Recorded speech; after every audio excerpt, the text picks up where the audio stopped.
नमस्कार मैत्रिणी, Deepali blouse cutting स्टिचिंगमध्ये तुमचं स्वागत आहे. तर पहा, मी आज तुम्हाला ब्लाऊज कसा चिटकावायचा म्हणजे त्याचे फायदे काय असतात किंवा याच्याबद्दल जे म्हटलं जातं की ब्लाऊज चिटकवल्यानंतर त्याचा फायदा होतो की काय असं बोललं जातं, त्याबद्दल माहिती सांगणार आहे. आणि ब्लाऊज का चिटकावायचा आणि तो कसा चिटकावायचा हे दाखवणार आहे. तर पहा, मी प्रथम बाही घेतलेली आहे. तर ही बाही पहा, मी दंडाच्या बाजूने, हे पाहू शकता, दंडाच्या बाजूने शिलाई करून घेतलेली आहे. म्हणजे उलट प्रथम शिवून आहे ना, पुन्हा सरळ शिवून घेतलेली आहे. तर ही का चिटकावायची असते पहा, ब्लाऊज का चिटकावायचा असो बरेच प्रश्न, म्हणजे कस्टमर असतात ना, ते म्हणतात की किंवा कोणता ग्लू वापरायचा याला, ते तुम्हाला दाखवणार आहे. तर तुम्हाला सांगते का चिटकावायचं. सगळ्यात अगोदर म्हणजे पहा, तुम्हाला ग्लूची माहिती सांगते. हे पहा, 2 ग्लू भेटतात. यातला कोणताही तुम्ही वापरू शकता. तर हा आहे तो 7000 म्हणजे 7000 लिहिलेलं असतं याच्यावरती. हा स्टोन लावण्यासाठी वापरला जातो आणि हा नॉर्मल ग्लू असतो. तर ह्या दोन्हीतला कोणताही तुम्ही वापरू शकता. तर मी हा वापरणार आहे पहा. तर ग्लू का वापरायचा आणि कसा वापरायचा. तर ग्लू वापरण्याचा एक फायदा होतो म्हणजे पहा, बऱ्याचदा म्हटलं जातं की पटकन शिलाई होण्यासाठी ग्लू वापरला जातो, परंतु तसं काही नाही. जेवढं तुम्हाला शिलाई करून पटपट जोडता येतं ना अस्तर आणि ब्लाऊज पीस, तर त्याच्यापेक्षा पहा कदाचित थोडा जास्तच वेळ लागतो ग्लू लावण्यासाठी. पण त्याचा एक फायदा आहे पहा, जे सिल्क मधलं फॅब्रिक असतं पहा, एकदम सुळसुळीत. तर पहा, हे फॅब्रिक आहे माझ्याकडं, मी तुम्हाला दाखवते. एकदम सुळसुळीत आहे पहा, पार्टीवेअर साडी. तर हे फॅब्रिक काय होतं, ब्लाऊज शिवल्यानंतर ते फुगा तयार करतं पहा. फुगा तयार करतं म्हणजे नक्की काय करतं, तर ते फुगतं आणि ब्लाऊजचं फिनिशिंग बिघडतं पहा. जर तुम्हाला खूप चांगलं फिनिशिंग हवं असेल, आणि असे पहा, हे वेल्वेटचा ब्लाऊज आहे जो आत्ता मी तुम्हाला दाखवत आहे चिटकवून. तर हा वेल्वेटचा ब्लाऊज आहे ना, खूप गुड्या तयार करतो पहा. तर गुढी तयार होऊ नये आणि त्याचं फिनिशिंग आहे ब्लाऊजचं खूप चांगलं यावं म्हणून ब्लाऊज हा चिटकवला जातो. तर लेडीज काय म्हणतात पहा, की पटपट उरकतं किंवा यांचा वेळ वाचतो किंवा यांचा धागा वाचतो. तर तसं काही नाही पहा. तर ब्लाऊज हा फिनिशिंग मध्ये छान यावा किंवा ब्लाऊजला गुड्या वगैरे फुगा वगैरे येऊ नये यासाठी हे ब्लाऊजना गमने चिटकवून घेतले जातात. तर कोणते पार्ट कसे चिटकावायचे ते तुम्हाला दाखवते. तर एक बाही मी चिटकवलेली आहे पहा. तर अशा प्रकारे हे एक्स्ट्रा असतं ना, ते कात्रीनं नंतर या कात्रीनं कट करून काढायचं असतं पहा. तर हा बाही चिटकवलेला मी साईडला ठेवून घेते. तर त्यानंतर हा पार्ट बाहीचा कसा चिटकवायचा ते दाखवते. तर पहा, बाही चिटकवताना बाही दंडाच्या बाजूला अगोदर शिवून घ्यायची, नंतर ती उलट ठेवून घ्यायची पहा. उलट ठेवल्यानंतर अशा प्रकारे पहा, गम आहे ना, याला इकडच्या साईडने अशा प्रकारे लावून घ्यायचा. तर गम लावताना एक काळजी घ्यायची, ते म्हणजे गम आहे ना शिलाईच्या आतमध्ये राहिला पाहिजे. म्हणजे जिथं आपण शिलाई करणार आहे तिथं किंवा त्याच्या आतल्या साईडला राहिला पाहिजे. तर अशा प्रकारे गम लावून घ्यायचा पहा. तर मी पहा गम कशा प्रकारे लावत आहे. गम किंवा ग्लू बोलतात पहा याला. तर हे अशा प्रकारे लावल्याने फिनिशिंग खूप छान येतं. आणि सगळ्यात महत्त्वाचं म्हणजे वेल्वेटच्या ब्लाऊजला पहा फिनिशिंग मस्त येतं. बाहीला गम कशा प्रकारे चिटकवायचा किंवा यामध्ये कोणते पार्ट येतात चिटकवण्यामध्ये कसे येतात, तर ते तुम्ही हा व्हिडिओ पाहून मस्त असं शिकू शकता. तर ब्लाऊजला गम लावायला जेवढा वेळ लागतो त्यापेक्षा शिलाई करून चिटकवण्यास म्हणजे शिलाई करून अस्तर लावण्यास खूप पटकन होतं. पण ब्लाऊजला ग्लू लावून चिटकवल्यानंतर सगळ्यात महत्त्वाचं म्हणजे फिनिशिंग जे आहे ब्लाऊजचं ते खूप छान येतं पहा. तर हे ग्लू लावलेले पार्ट मी काय करणार आहे, साईडला व्यवस्थित असे ठेवून घेणार आहे पहा. तर यानंतर कोणत्या पार्टला ग्लू लावायचा, तर हा बॅक पार्ट आहे पहा. तर बॅक पार्टला ग्लू कसा लावायचा, तर ब्लॅक पार्टचा गळा आणि कमरेची जी बाजू आहे ती अगोदर शिलाई करून घ्यायची पहा. आणि त्याच्यानंतर या साईडला ग्लू लावायचा पहा. तर कोणत्या पार्टला कसा ग्लू लावायचा हा संपूर्ण व्हिडिओ व्यवस्थित पहा, म्हणजे तुम्हाला समजून जाईल. आणि ग्लू लावण्याचे फायदे आणि तोटे. फायदा एकच होतो म्हणजे फिनिशिंग खूप छान येतं ब्लाऊजचं किंवा गुड्या घड्या तयार जास्त प्रमाणात होत नाहीत पहा. रिंकल्स वगैरे तयार होत नाहीत जास्त. हा ग्लू लावण्याचा फायदा आहे. तर बऱ्याच मैत्रिणीला असं वाटतं की ग्लू लावल्याने पटकन ब्लाऊज शिवून होतो. तर तसं नाही पहा. ग्लू लावल्याने म्हणजे गमने जास्त वेळ जर चिटकवत बसला तुम्ही तर त्यालाच वेळ जास्त लागतो पहा. आणि धाग्याने शिलाई करायला कमी वेळ लागतो पहा.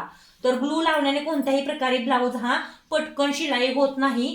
तर त्याचा फक्त फिनिशिंग ब्लाऊजचं व्यवस्थित यावं हे पहा अशा प्रकारे हाताने प्रेस करून घ्यायचं याला, तर त्याचं फिनिशिंग छान यावं म्हणून याला ग्लू लावला जातो पहा. तर जी बायकांची म्हणजे समजूत होती ती या व्हिडिओतून दूर होणार आहे की ग्लू लावल्याने काय होतं, तर ग्लू लावल्याने ब्लाऊज हा पटपट उरकतो. तर तसं काही नाही पहा, ग्लू लावल्याने ब्लाऊज पटपट होत नाही, तर ग्लू लावल्याने ब्लाऊजचं फिनिशिंग जे आहे ते छान येतं. तर बॅक पार्टला पहा कशा प्रकारे तुम्ही ग्लू लावू शकता. अगोदर कमर आणि गळा जो आहे तो शिलाई करून घ्यायचा, जो मी घेतलेला आहे पहा, आणि त्यानंतर अशा प्रकारे याला ग्लू लावायचा पहा. तर खूप छान पद्धत आहे पहा ही ग्लू लावण्याची, आणि कोणत्याही प्रकारचे रिंकल्स वगैरे तयार होत नाहीत पायाने, आणि मस्त अशी मेथड आहे ही. तर पाहू शकता ग्लू मी कशा प्रकारे याला लावत आहे. तुम्ही अशा प्रकारे लावून घेऊ शकता आणि फिनिशिंग छान येतं पहा, अगदी मस्त असं.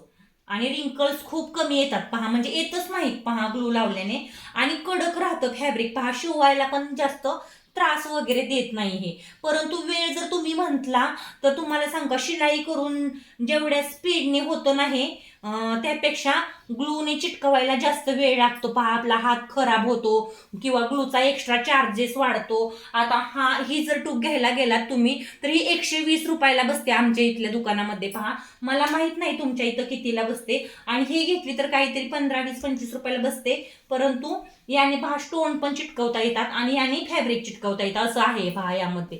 तर तुम्ही तुमच्या आवडीनुसार घेऊ शकता. हा पहा बॅक पार्ट मी कशा प्रकारे चिटकवला हे पहा. तर याचं फिनिशिंग तुम्हाला इथंच समजणार आहे. एकदम प्लेन आलेलं आहे पहा, हे एकदम काय झालेलं आहे तर प्लेन आलेलं आहे आणि मस्त आलेलं आहे पहा, छान असं. यानंतरचे हा प्रिन्सेस कटोरीचा ब्लाऊज आहे पहा. तर हा कसला ब्लाऊज आहे, प्रिन्सेस कटोरी. त्याच्यामुळे प्रिन्सेस कटोरीला कशा प्रकारे चिटकवून घ्यायचं ते तुम्हाला मी दाखवत आहे. तर बाही पहा 3 बाजूला, आणि हा पार्ट अशा प्रकारे मी चिटकवून घेतला. तर हा पार्ट मी आता साईडला ठेवून घेते. 42 साईजचा हा ब्लाऊज आहे, म्हणजे खूप मोठा ब्लाऊज आहे पहा, हेवी साईजचा आहे. तर यानंतर पहा हे 2 पार्ट आहेत. ग्लू लावताना एक काळजी घ्यायची, उलट सवचं पाहायचं, नाहीतर चुकून काय होणार तुमच्याकडून, चुकीचा ग्लू लावला जाऊ नये याची काळजी घ्यायची पहा. तर हा पार्ट याच्यावरती पालता जाणार आहे आणि हा पार्ट याच्यावरती पालता जाणार आहे, असे सेम टू सेम एकमेकासमोर मांडून घ्यायचे पहा. नाहीतर चुकून जर तुमच्याकडून ग्लूने चुकीचं जर जोडलं गेलं फॅब्रिक तर ते तुम्हाला उसवून काढायचं नाहीये इथं. ही गोष्ट तुम्ही लक्षात घ्या, कारण ती परफेक्टच आली पाहिजे, म्हणजे कोणत्याही प्रकारे त्याला ते सगळं पहा व्यवस्थितच आलं पाहिजे. तर अशा प्रकारे ग्लू लावायचा, नाहीतर तर चुकीचा ग्लू जर लावला तर ते धाग्याची टीप नाहीये की जेणेकरून तुम्ही उसवून काढू शकता. तर हे पहा हा पार्ट कशा प्रकारे मी चिटकवत आहे. तर हा वेलवेटचा ब्लाऊज आहे पहा, वेलवेटचा आणि सिल्क मधल्या साड्यांचा. आणि पहा काठपदर साड्यांना अस्तरने तुम्ही धाग्याने वगैरे टीप मारली तर ते खूप छान बसतात पहा काठपदर साड्यातले ब्लाऊज. तर वेलवेटचे ब्लाऊज आणि पार्टीवेअर साड्यातले सिल्क मधले जे ब्लाऊज असतात ना त्याला अशा प्रकारे चिटकून घेतल्याने काय होतं, तुम्हाला त्याचा फायदा एकच होतो की ब्लाऊज हा फिनिशिंगला आणि बसायला खूप छान होतो पहा. तर वेळेचा विचार केला तर वेळ हा पहा दोन्हीला एकसारखाच लागतो. तर तुम्हाला सांगते ग्लूने चिटकवणाऱ्या फॅब्रिकला कदाचित जास्तीचा वेळ लागत असावा असं मला वाटतं पहा. ग्लूने जो तुम्ही फॅब्रिक चिटकवत आहात तर त्याला कदाचित जास्तीचा वेळ लागत असावा असं मला वाटतं पहा. म्हणजे तुम्हाला काय वाटतं मला माहित नाही, ते तुम्हाला चिटकवल्यानंतरच समजेल. तर पहा हा पार्ट तर घेताच हा थोडासा इकडं आणि इकडं थोडासा जास्तीचा घेतला होता, तो तुम्ही जास्तीचा कपडा घेऊ शकता पहा यामध्ये. पण तो आहे पहा अस्तरचा जो तुकडा आहे ना फॅब्रिक, म्हणजे हा अस्तर आहे ना तो तुम्हाला जेवढा पाहिजे ना तेवढा परफेक्ट घेऊ शकता तुम्ही. तर हे कापड आहे ना साईडला दिसतं आहे तुम्हाला, तर ते ब्लाऊजच्या पीसचं आहे. ते तुम्ही काय करू शकता, तर ते तुम्ही काय करू शकता अशा प्रकारे प्रेस करते पहा मी. तर ते तुम्ही थोडं जास्त पण घेऊ शकता. तर 42 साईजचा ब्लाऊज होता माझ्याकडे, जेवढं होतं ना तसं मी कट करून घेतलेलं आहे. अस्तर हे मी अगोदर परफेक्ट मापात कट करून घेतलं होतं, आणि हा जो ब्लाऊज पीस आहे तो थोडासा कुठे कुठे एक्स्ट्रा झालेला होता पहा. तर इथपर्यंत तुम्ही Deepali blouse stitching cutting and स्टिचिंगचा व्हिडिओ पाहिलाच आहे. तर तुम्ही इथपर्यंत पाहिलेला आहे म्हटल्यावरती काय करा, सबस्क्राईब करा पहा, लाईक करा, आणि तुमची मैत्रीण जर कोणी टेलर असेल किंवा तुमची एखादी पाहुणी कोणी टेलर असेल आणि तिला जर ही मेथड माहीत नसेल तर तुम्ही काय करू शकता, हा व्हिडिओ तिला शेअर करू शकता. तर पहा हा कितवा पार्ट आहे, तर 3 नंबरचा पार्ट. म्हणजे मी तसा म्हणायला गेलं तर 2 बाही झाले, एक बॅक पार्ट झाला आणि एक फ्रंट पार्टचा साईड पार्ट झाला. पहा कटोरी सारखा असतो प्रिन्स कटोरीचा तो चिटकून. तर तसं म्हणायला गेलं तर बॅक पार्ट बाही आणि हा फ्रंट पार्टचा एक पार्ट प्रिन्सेस कटोरी चिटकवून दाखवत आहे मी तुम्हाला. तर हा पहा अशा प्रकारे आता हा पण मी चिटकवून घेणार आहे. तर कोणते पार्ट कसे चिटकवून घ्यायचे हे पण तुम्हाला या व्हिडिओच्या माध्यमातून समजलं असेल. पहा की कोणते पार्ट कशा प्रकारे चिटकवून घ्यायचे. तर पहा अशा प्रकारे. तर यावेळेस तुम्ही ग्लोव्स पण हाताला वापरू शकता, कारण ग्लो हाताला चिटकवू नये वगैरे म्हणून प्लॅस्टिकचे ग्लोव्स भेटतात पहा, ते वापरू शकता. किंवा दुसरं कोणतं तुमच्याकडे असते ग्लोव्स तर तुम्ही ग्लोव्स घालू शकता. तर मी नाही वापरला पहा ग्लोव्स, मी सिंपल मधूनच दाखवलेला. तर हा पार्ट मी अशा प्रकारे चिटकवला. तर त्यानंतर पहा हा वेल्वेटचा ब्लाउज आहे, याचे धागे कसे या कापडावरती चिटकून बसले पहा.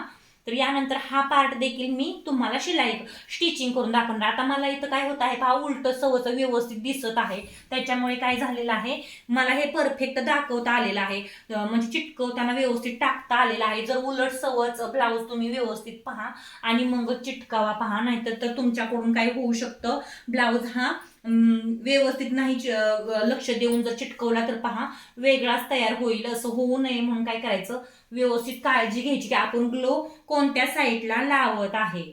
तर पहा आता हा पार्ट मी अशा प्रकारे आता चिटकवणार आहे. तर सगळ्यात महत्त्वाचं म्हणजे पहा कोणता ग्लू वापरायचा, तो कसा वापरायचा, तसेच तो कोठून कसा चिटकवायचा हे मी तुम्हाला या व्हिडिओच्या माध्यमातून अगदी परफेक्ट सांगितलेलं आहे. आणि सगळ्यात महत्त्वाचं म्हणजे त्याचा फायदा आणि तोटा. तर तोटा काय आहे, याला आपल्याला थोडा जास्त खर्च होतो पहा चिटकवण्यासाठी. एक तर आपला हात पण खराब होतो आणि खर्च पण जास्त होतो. आणि शिलाई करून आपण जेवढ्या वेळामध्ये हा पार्ट का नाही एकामेकाला लावतो, म्हणजे जॉईंट देऊन घेतो, शिलाई करून घेतो, त्यापेक्षा ग्लू लावायला आपल्याला थोडा जास्तीचाच वेळ लागतो पहा. आलं का तुमच्या लक्षात आलं असेल पहा. कारण ग्लू लावायला जर तुम्हाला वाटत असेल पटपट होतं, तर तसं नाही पहा, खूप वेळ लागतो. आता तुमच्याशी बोलत बोलत मी कुठेही व्हिडिओ न पळवता किंवा कुठेही व्हिडिओ न स्किप करता हा तुम्हाला ग्लू चिटकवून दाखवलेला आहे. तर तुम्ही पाहिलं असेल कदाचित, मला 10 ते 12 मिनिटं काहीतरी लागणार आहेत पहा हे चिटकवण्यासाठी. तर फायदा याचा काही आहे की फिनिशिंग खूप छान येतं, हा फायदा आहे. तसेच शिलाई परफेक्ट येते पहा, हा फायदा आहे. तोटा आहे म्हणजे आपला खिसा थोडा जास्त गम आणायला खाली होणार आणि आपला वेळ ह्याला थोडासा जास्तीचा जाणार पहा. तर हा पार्ट मी अशा प्रकारे बनवला. तर हा पार्ट एक राष्ट्रचा राहिलेला आहे, तो अशा प्रकारे याच्यावरती जाणार आहे म्हटल्यावरती मी हे कशा प्रकारे जाणार आहे त्याच्यावरती हे पण महत्वाचं असतं पहा. तर या प्रकारे पहा मी आता चिटकवत आहे. तर अशा प्रकारे कडेने पहा गम लावून घ्यायचा. हा प्रिन्सेस कटोरी आहे. तर कटोरी ब्लाऊज पण कसा चिटकावायचा हे अशाच प्रकारे पहा चिटकवला. साईड पार्ट, कटोरी, बाही, बॅक पार्ट असेच प्रकार असतात पहा त्यामध्ये. तर मी हा प्रिन्सेस कटोरी दाखवलेला आहे चिटकवून तुम्हाला. सोपीच मेथड आहे तसं म्हणायला गेलं तर, परंतु आपला वेळ आणि एक्स्ट्रा तुम्हाला याला खर्च जास्त होणार आहे. धाग्यापेक्षा जास्त गम हा थोडासा महागच असतो पहा. परंतु आपल्याला जर परफेक्ट ब्लाऊज द्यायचे असेल तर त्याचा जास्त विचार करायचा नाही. फिनिशिंग आपल्याला ब्लाऊजचं जर तुम्हाला कस्टमरचं व्यवस्थित द्यायचं असेल तर याचा विचार करायचा नाही. आपलं मार्जिन कुठे किती जात आहे तर आपण काय करायचं, अशा प्रकारे पहा चिटकवून घ्यायचं. तर हे याने ब्लाऊज खूप छान आणि मस्त बसतात पहा, मस्त एकदम मस्त. आणि मी कोणते कोणते पार्ट पहा कसे कसे चिटकवून घेतले हे संपूर्ण तुम्हाला दाखवलेलं आहे, तर याला किती वेळ सुकून द्यायचं, तर पहा पहिला पार्ट जो चिटकवलेला असतो बाहीचा, तो आपण बाही जोडतानाच घेतो. तर बॅक पार्ट अगोदर घ्यायचा शिलाईसाठी आणि नंतर हे पार्ट घ्यायचे. म्हणजे आपण किती पार्ट चिटकवले पहा, हा एक झाला, हा जो आहे तो दुसरा झाला, तर याच्यानंतर हा पहा तिसरा झाला. मी एकदा हात फिरवते याच्यावरून म्हणजे व्यवस्थित अजून दाबून बसेल. त्याच्यानंतर हा चौथा झाला, 4 पार्ट झाले. त्याच्यानंतर हा बॅक पार्ट झाला पहा, हा बॅक पार्ट पण मी चिटकवून घेतलेला आहे इकडून. आणि गळा आणि कंबर आहे तो मी शिलाई करून घेतलेला आहे. त्यानंतर ही बाही पहा सुकून पण गेली लगेच, एक 5-4 मिनिटांमध्ये हे सुकून जातं पहा. आणि फिनिशिंग पहा अप्रतिम येतं, कुठेही बाहीला रिंकल्स वगैरे तयार झालेली नाही. तर तुम्ही पण टेलर असाल तर हा तुम्हाला व्हिडिओ खूप फायद्याचा होणार आहे पहा, खूप फायद्याचा व्हिडिओ आहे तुमच्यासाठी. तर अशा प्रकारे मी हा ग्लू वापरून पहा हा ब्लाऊज जो आहे तो एकदम मस्त असा बनवून घेतलेला आहे. तर ओके, व्हिडिओ पाहिल्याबद्दल थँक्यू. सबस्क्राईब करा, लाईक करा